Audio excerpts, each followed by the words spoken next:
아이가 자주 하는 말들이 있어요. 근데 이 자주 하는 말에 사실은 그 아이의 성격적인 것, 특징들 이런 것들이 묻어져 있는 거거든요. 그래서 아이의 말 습관을 우리가 잘 이해하고 들어주면 거기에서 부모님들이 육아의 열쇠를 찾으실 수 있습니다. 불안이 있는 아이들은 자기 주장을 하기보다 눈치를 좀 봐요. 그래서 엄마는 어떻게 생각하지? 내가 생각하는 게 맞나? 이런 걸 좀 확인하고 싶거든요. 그래서 이런 질문이 많은 아이들은 그 밑바탕에는 불안한 마음들, 그런 기질들을 또 갖고 있는 아이일 가능성이 높습니다. 아이들의 말에 정답이 있기 때문이고 아이의 설명서가 있거든요. 그래서 아이들에게 좀 이런 질문을 좀 해서 답을 찾아보세요.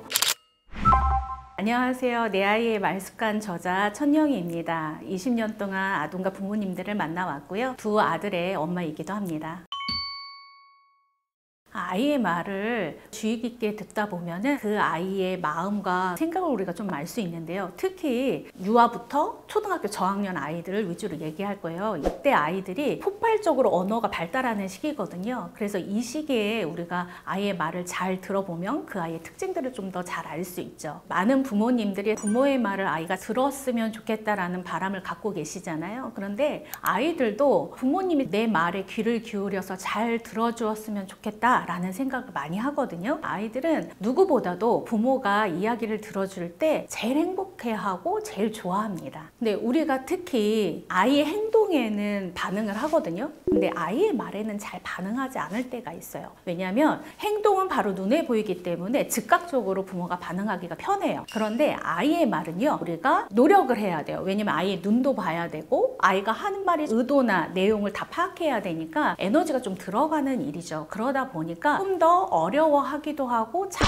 안 하시는 것 같아요. 아이들이 태어나면 온전히 내 생각과 감정과 이런 것들을 받아주는 첫 번째 대상이 바로 부모잖아요. 그러니까 거기에서 관계도 배우고요. 사랑이라는 게 이런 거구나. 감사는 이렇게 하는 거구나. 이런 걸 대화를 통해서 배우게 되거든요. 그만큼 부모가 들어주는 게 제일 중요하죠. 그리고 그런 과정을 통해서 아이들이 자존감을 형성해 나가기도 합니다. 제가 다양하게 부모님을 만나보고 아이들을 만나보면 아이가 자주 하는 말들이 있어요. 근데 이 자주 하는 말에 사실은 그 아이의 성격적인 것, 특징들 이런 것들이 묻어져 있는 거거든요. 그래서 아이의 말 습관을 우리가 잘 이해하고 들어주면 거기에서 부모님들이 육아의 열쇠를 찾으실 수 있습니다. 그래서 아이의 말을 귀 기울여서 듣다 보면 아이에 대해서 우리가 좀 더 이해하고 그 이해를 바탕으로 해서 내 아이에게 맞게끔 육아하는 데 도움이 됩니다. 아이들은 부모님이 들어주든 말든 자기가 하고 싶은 말들은 보통은 해요. 말이 많아지죠. 그런데 이걸 잘 반응해주지 않는 경우는요, 어떻게 되냐면 고학년 돼서 정말 입을 닫거나요, 밖에 나가서 해야 될 말과 하면 안 되는 말, 이걸 구분하지 못하는 경우도 있어서 적절하게 관계 맺거나 소통하는 거에 어려움을 겪기도 해요. 반대로 말이 너무 많아지는 경우도 있죠. 그래서 친구들과 관계를 맺을 때는 상대방의 말도 들어줘야 되는구나, 이거를 좀 경험하는 게 가정인데, 이런 경험이 충분히 되지 않은 아이들은 이렇게 좀 극단으로 말을 너무 안 하거나 혹은 말을 너무 많이 해서 다른 사람에게 말할 기회를 주거나 내가 들어줘야 된다라는 것, 이거를 모르고 성장하는 아이들도 있습니다. 특히 최근에는 미디어 때문에요, 아이들하고 소통하고 대화하는 게 더 어렵습니다. 부모님도 아이들도 미디어와 소통하는 경우들이 너무 많습니다. 근데 그 미디어와 소통하면서 피상적인 관계를 맺는 경우들이 많거든요. 그러다 보니 정말 현실 세계에서 사람과 어떻게 대화하고 소통해야 되는지, 어떤 걸 존중하고 어떤 걸 공감해야 되고 어떤 걸 하면 안 되는지에 대해서 모르고 관계를 맺는 그런 경우들이 지금 많이 나타나고 있습니다. 실제로 제가 상담할 때도 거의 대부분의 아이들이 이 미디어 문제를 가족 안에서 해결되지 않아서 오는 경우들이 많습니다. 그래서 어떻게 보면은 지금 세대는 자신의 생각과 감정을 마음껏 자유롭게 표현할 수 있는 세대인 것처럼 보이지만 실질적으로는 아이들이 내 생각과 감정을 부모에게 그리고 친구들에게 편안하게 오히려 얘기하지 못하는 그런 세대이기도 합니다. 요즘에 굉장히 아이들이 그 친구랑 안 사귀면 되지, 말 안 하면 되지, 나 손절할 거야, 이런 말을 쓰거든요. 사실 손절이라는 용어는 관계에서 있었던 언어는 아니었거든요. 이게 굉장히 관계에서 언제든지 내 마음에 조금이라도 안 들면 나 관계 안 맺어도 돼, 앞으로 우리 아이들 미래에는 정말 고민해야 될 것들이 많거든요. 더 외롭고 불안하고 또 무감각해지고 이런 부분들이 지금 아이들이 심리정서적으로는 좀 깔려있는 상태인데, 이런 걸 같이 이야기 나누고 고민하고 또 어떻게 하면 미래에 우리 아이가 이 세상을 살아가는데 좀 성장하면서 건강하게 살아갈 수 있을까라는 그 고민을 해야 되는 지점이기도 하고, 그걸 가지고 또 아이들하고 많이 이야기를 해야 되는 시대이기도 합니다. 불안이 있는 아이들은 자기 주장을 하기보다 눈치를 좀 봐요. 그래서 엄마는 어떻게 생각하지? 내가 생각하는 게 맞나? 이런 걸 좀 확인하고 싶거든요. 이 아이들의 특징 두 가지로 좀 나눠서 우리가 볼 수가 있는데, 한 가지는 엄마와 대화할 수 있는 도구로 질문을 사용하는 아이들이 있거든요. 그래서 엄마랑 대화하고 싶을 때 엄마 저 지금 간식 먹어도 돼요? 뭐 화장실 가도 돼요? 몰라서가 아니라 엄마랑 좀 대화하고 싶어요 라는 걸로 질문을 사용하는 아이들이 있고요. 또 반대로 엄마가 내가 이 얘기를 하면 좀 어떻게 생각할까? 이런 눈치를 좀 살피면서 자기의 불안을 잠재우기 위해서 질문하는 아이들도 있습니다. 그래서 그런 친구들 같은 경우는 내가 이거 물어보지 않고 마음대로 하면 아빠나 엄마가 불편하지 않을까? 이거 혼나지 않을까? 허락받아야 되지 않을까? 라는 이 불안 때문에 이런 것들을 물어보게 되거든요. 그래서 이런 질문이 많은 아이들은 그 밑바탕에는 불안한 마음들, 그런 기질들을 또 갖고 있는 아이일 가능성이 높습니다. 이런 친구들은 부모님들이 이미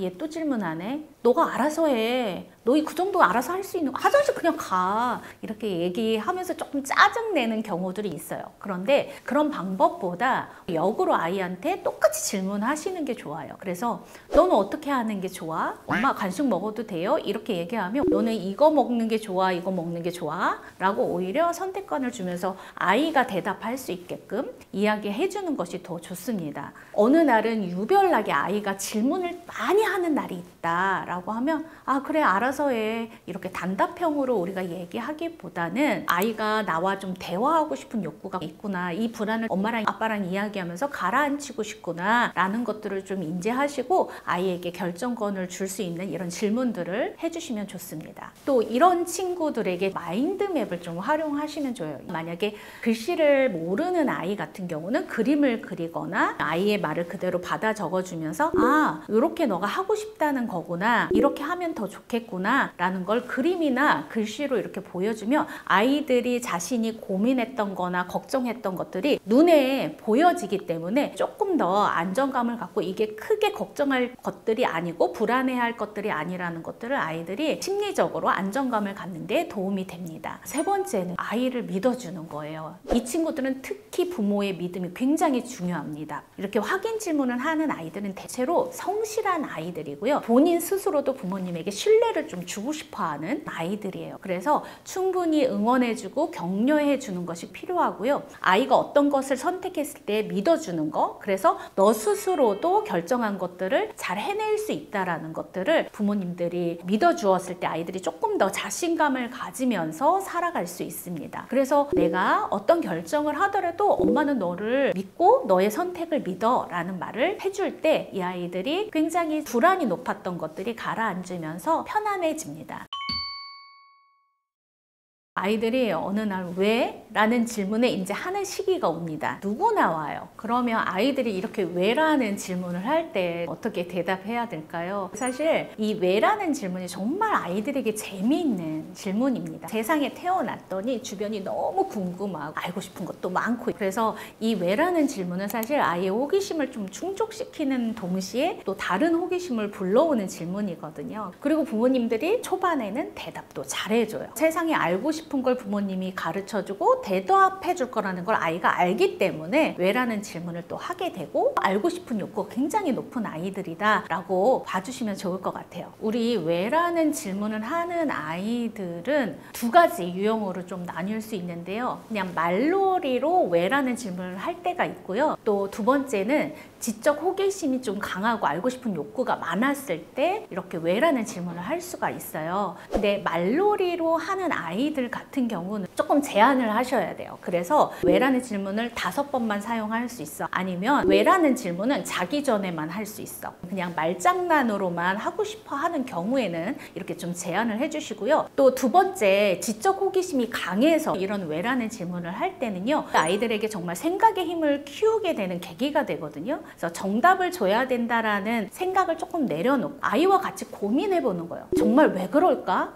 너는 어떻게 생각해? 엄마 모르겠는데 우리 한번 찾아볼까? 하면서 같이 찾아보세요. 엄마가 알고 있다 할지라도 우리가 인터넷에서 같이 영상을 보거나 아니면 이미지를 보거나 글자로 엄마가 읽어줬을 때 오히려 아이들이 충분히 그 호기심을 채우면서 성장할 수 있거든요. 그리고 또 그 기회가 사실은 아이들에게는 부모와 소통할 수 있는 기회가 되기도 합니다. 그래서 답을 찾아가는 그 과정들, 이런 것들이 굉장히 중요하다고 이야기할 수 있고요. 아이가 특히 호기심을 가지는 영역이 있다면 이 부분에 대해서 확장해주는 대화를 많이 해주셨으면 좋겠어요. 그래서 그런 확장 질문을 할 때는 너 질문 너무 좋다. 엄마는 그런 생각 못했는데 우리 같이 알아볼까? 그 질문이 굉장히 좋고 엄마는 생각해보지 못했다는 뉘앙스로 얘기를 해주면 아이들이 어깨가 이렇게 올라가고요. 내가 정말 좋은 질문을 했구나. 내가 엄마에게는 질문을 할 수 있구나. 그러면 이 아이가 세상을 알고 싶어하는 그 욕구들이 확장되면서 채워지는 경험들을 하게 될 거예요. 그리고 이 과정에서 사실은 학습적인 부분에 있어서 어떻게 문제 해결을 할 수 있는지, 내가 궁금한 것들을 어떻게 해결해 나가고 찾아갈 수 있는지를 배울 수 있는 되게 좋은 기회가 됩니다. 그런데 이렇게 왜라는 질문을 많이 하고 세상을 알고 싶은 친구들이 조금 취약한 게 있어요.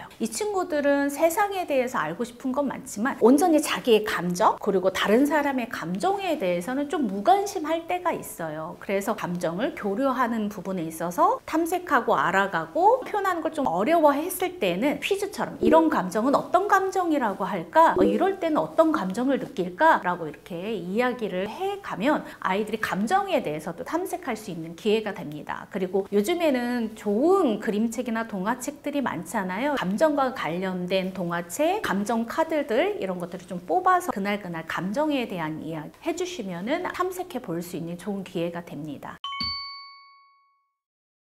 이 아이들의 속마음을 좀 보면은 나 왜 이러는지 모르겠어. 좀 도와주세요. 내 마음을 내가 어떻게 해야 될지 내가 모르겠어요. 엄마를 화나게 하려고 했던 건 아닌데 엄마가 왜 나한테 화를 내지? 나 너무 속상해. 하는데 입을 다물고 있어요. 그러니까 부모님은 더 화가 나죠. 표현을 잘할 것 같은데 보통 이 친구들은 느껴요. 감정을. 그러다 보니까 표현이나 이런 게 좀 늦게 오기도 하고요. 뒤늦게 엄마한테 와서 사실은 나 엄마가 그때 그렇게 얘기한 거 좀 슬펐어. 이런 얘기를 뒤에 얘기할 수 있습니다. 특히 이 감정에 또 기복이 있는 아이들이 있거든요.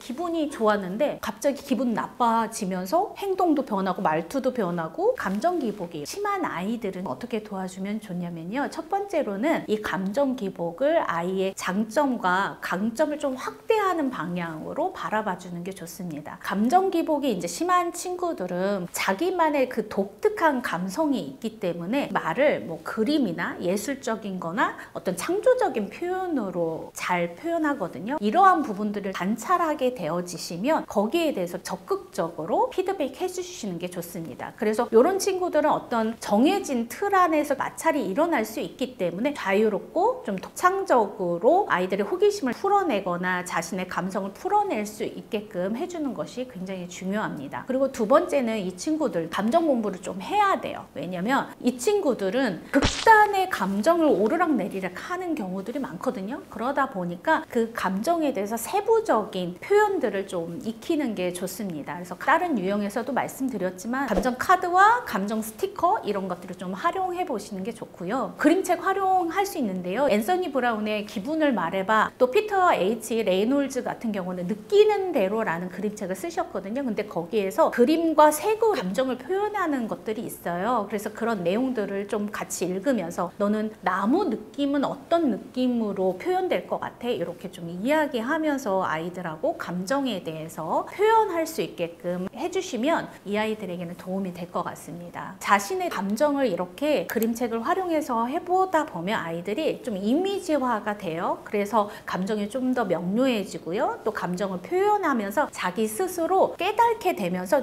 약간 감정에 대해서 조절하는 능력도 키워줄 수 있습니다. 그리고 자신의 감정뿐만 아니라 다른 사람의 감정에도 좀 관심을 갖고요. 감정 기복이 있는 친구들은 대체적으로 내 감정에 굉장히 몰입돼 있기 때문에 다른 사람의 감정을 잘 못 보게 되거든요. 하물며 엄마가 화를 내고 있는 표정을 해도 엄마가 화낸 표정들에 집중하지 않을 수 있어요. 그래서 약간 눈치가 없어 보이는 경향도 보일 수 있다라는 거 말씀드리고요. 특히 이 아이들이 부정적인 감정을 폭발적으로 보여줄 때 이 부분을 이제 표현하지 못하게 하는 부모들도 있는데, 부정적인 감정도 어떻게 적절하게 표현해야 되는지를 가르쳐 주는 것이 훨씬 좋습니다. 사실 이런 아이들은 조금 더 부모님들이 좀 세심하게 관찰하셔야 돼요. 왜냐하면 아이의 그 감정 흐름을 좀 살펴보셔야 되거든요. 그래서 기분이 좋을 때 우리 아이는 어떤 활동을 했고, 또 짜증이 나는 상황은 어떤 상황에서 그런 것들을 내는지를 좀 보셔야 합니다. 그리고 아이가 짜증내는 시간대가 있으면 그것도 좀 체크해 보시면 좋아요. 감정이 민감한 아이들은 매일 같은 일정이나 반복되는 놀이와 학습에는 조금 지루해 할 수 있어요. 그래서 같은 활동을 하더라도 조금씩 변화를 주면서 아이가 흥미를 잃지 않도록 도와주시는 것도 필요합니다. 그래서 짜증이나 화를 내면서 만약에 엄마를 때리거나 물건을 던지거나 한다고 하면 그건 하면 안 돼, 그렇게 하지 마 라고 하고 나서 이 아이가 해야 되는 행동, 그 대안적인 행동을 좀 말해주는 것이 필요합니다. 그래서 많이 서운했구나, 그래 그럴 수 있었겠다, 하지만 서운하다고 해서 엄마에게 물건을 던지거나 그러는 건 안 돼. 대신에 엄마가 지금 저한테 필요해요, 지금 나 조금 감정이 화날 것 같아요, 엄마한테 말로 해달라고 이야기해 주시는 게 좋습니다. 제가 이런 방법들을 가르쳐 드릴 때 저희 아이 그렇게 해봤는데 안 되던데요? 라고 하는 부모님들을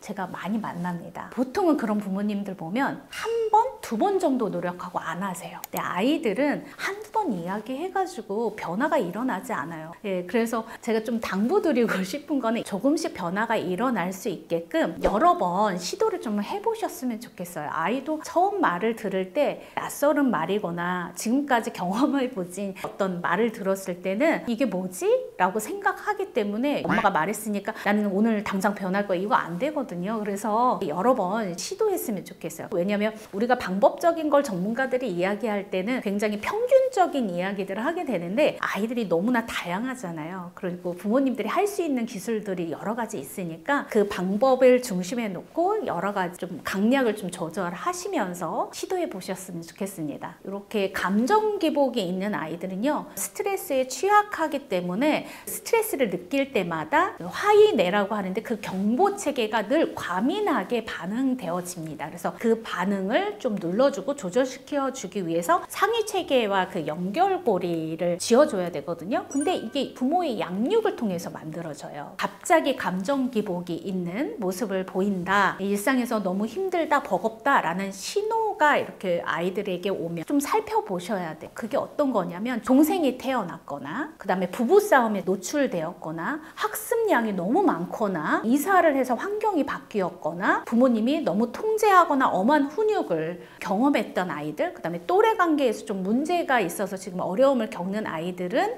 특히 이 감정적인 부분들을 조절하는데 어려움을 겪거든요. 그래서 이런 스트레스 상황이 혹시 있는지를 좀 살펴보시는 것들이 필요합니다. 그리고 감정 기복이 있는 친구들에게는 자주 요즘 좀 힘든 일이 있는지를 물어봐 주시는 게 좋아요. 요 연령대 아이들은요, 사실 스트레스를 받고 있는데 본인이 스트레스를 받고 있다라고 생각하지 못하고 인지하지 못할 때도 있어요. 이럴 때 아이에게 이런 이야기를 좀 미리 해주시면 좋아요. 언제든지 너가 감정이 안 좋을 때는 엄마한테 좀 말해줘. 그리고 엄마의 도움이 필요하면 엄마 도움이 좀 필요해요, 제 마음이 왜 그런지 모르겠어요, 좀 이상해요 라고 이야기해주면 엄마가 너의 말을 좀 들어주고 어떤 상황인지 좀 살펴봐 줄게 라고 이야기하면 아이는 너무 든든하겠죠. 우리가 아이들이 성장하면서 스트레스 없이 살 수는 없습니다. 그 과정들을 아이들이 극복할 수 있는 환경을 부모가 만들어주는 게 필요하죠. 그럴 때 상호작용 놀이를 하면서 아이들의 전두엽이 발달하고 그 기능에서 감정 조절 기능을 높일 수 있고요. 역할놀이를 하다 보면 여러 가지 상황과 또 다양한 대상들과 간접 경험을 하게 되는 거거든요. 이 과정에서 상대방의 감정도 알게 되어지고 내 감정도 알게 되어지면서 공감 능력 향상되게 됩니다. 그러다 보면 아이들이 좀 스트레스 관리하는 능력도 하고 자연스럽게 습득하게 됩니다. 특히 이렇게 감정 기복이 심한 아이들은 감정 소모가 부모도 굉장히 상당합니다. 아이의 모든 감정을 다 받아주는 것이 최선을 다하는 건 아니에요. 그래서 아이를 이해하고 공감해야 되는 부분은 분명히 있지만 이런 감정 기복이 있는 아이를 양육하는 부모는 더 자기 자신을 더 돌보는데 시간을 쓰셔야 돼요. 내가 친구를 만나서 이야기하고 수다 떨고 커피 한 잔 마시는 게 좀 더 도움이 된다 하면 그거 하셔야 돼요. 근데 나는 사람들 만나는 것보다 조용히 나만의 시간을 갖는 게 좋아. 그거 하시면 돼요. 이렇게 감정 기복이 있는 아이를 내가 양육한다 그러면 나를 위한 시간을 꼭 확보하셔서 그 활동을 좀 하시는 게 필요합니다.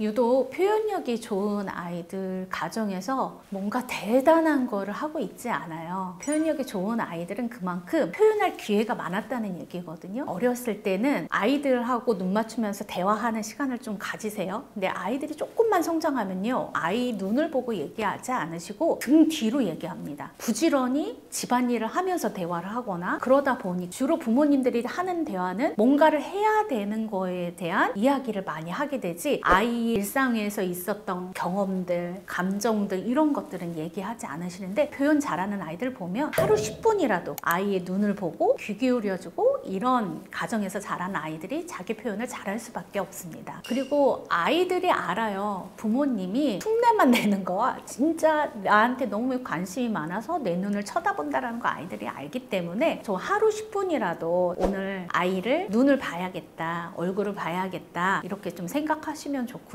만약에 부모님들이 무엇인가 하고 있을 때 아이가 말을 걸게 되면 우리 자연스럽게 잠깐만 엄마 이거 해야 되니까 잠깐만 하고 말을 끊게 되잖아요. 그러고 나서 아이들이 표현을 잘하는 아이와 그렇지 않은 가정의 차이점이 하나가 있어요. 그게 뭐냐면 잠깐만 이렇게 정지했다가도 다시 돌아와서 기억을 해서 아까 전에 엄마한테 얘기하려고 했던 게 어떤 거야? 그거 엄마 좀 궁금했는데 지금 얘기해 줄 수 있어? 라고 다시 되묻는 집이 있고요. 그 이야기를 아이한테 되묻지 않는 가정이 있을 수 있거든요. 그런데 이렇게 아이가 했던 거를 너무 귀하게 생각하고 다시 물어보는 경우는요, 아이 안에 우리 부모님은 정말 나를 중요하게 생각하는구나, 내가 정말 중요한 사람이구나 라는 그 확신과 믿음을 가지게 되죠. 잠깐만 이렇게 이야기를 만약에 끊었다고 하면 그 이후에 아이에게 되묻는 것들을 좀 해보시면 좋겠습니다. 유아나 저학년 같은 경우는 잠자리에서 누워서 아이들하고 대화하는 그런 경험들을 하셨으면 좋겠고, 혹시 초등학교 고학년 아이의 부모님이라고 하면은 가정에서 대화하는 것보다는 산책하면서 대화를 하면 좋아요. 그러면 집에서 이야기할 수 있는 내용보다 좀 더 아이들이 걸으면서 솔직한 자신의 감정을 표현하거나 아니면 일상에 대한 이야기를 더 많이 할 수 있거든요. 그래서 꼭 데이트하는 시간을 고학년 아이 부모님들에게는 권하고 싶습니다.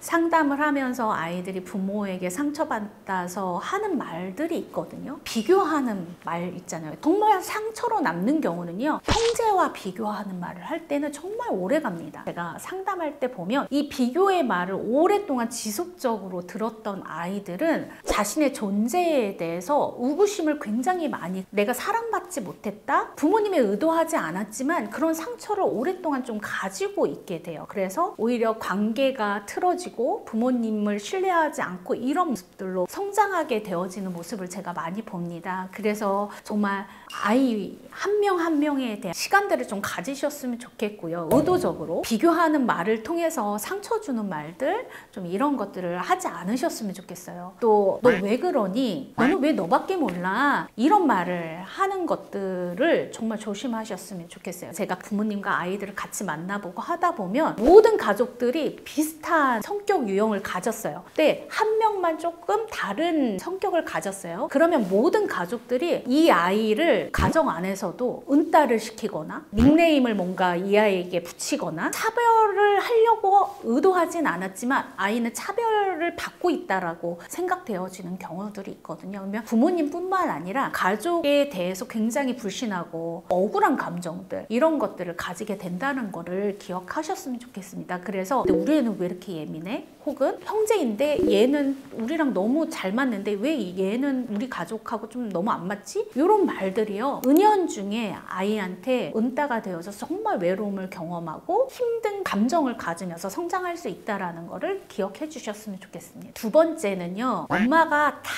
해줄게. 너는 공부만 해. 너 이런 걸 할 필요 없어. 너는 책만 읽어. 이렇게 얘기하는 것들을 저는 조금 주의하셨으면 좋겠어요. 형제 관계에서도 하물며 부모가 다 해결해 주려고 해요. 아이들 갈등이 일어날 수밖에 없어요. 그런데 이거를 또래 관계에 어떤 어려움이나 아이가 문제가 있을 때 그걸 부모가 다 해결해 주려고 하는 거, 그리고 아이는 본인이 당사자인데 거기에서 빠져 있는 것, 이런 것들을 양육하실 때는 조금 주의하셨으면 좋겠다라는 생각이 듭니다. 문제의 어떤 당사자인 아이들이 좀 스스로 해결할 수 있는 경험들을 많이 마련해 주셨으면 좋겠습니다. 여러분들이 뭐 전문가의 말, 또 육아서 이런 거 필요하면 좀 보시잖아요. 그런 것들은 좀 중심에 두시고 실질적인 것들을 적용하실 때는 좀 아이들에게 질문을 많이 하셨으면 좋겠어요. 왜냐면 아이들의 말에 정답이 있기 때문이고 아이의 설명서가 있거든요. 그래서 아이들에게 좀 이런 질문을 좀 해서 답을 찾아보세요. 엄마가 어떻게 해주는 게 너는 좋아? 그리고 엄마가 어떤 행동을 해줄 때 나 참 괜찮은 사람이야 라는 감정을 갖게 돼. 그리고 엄마가 어떤 말을 할 때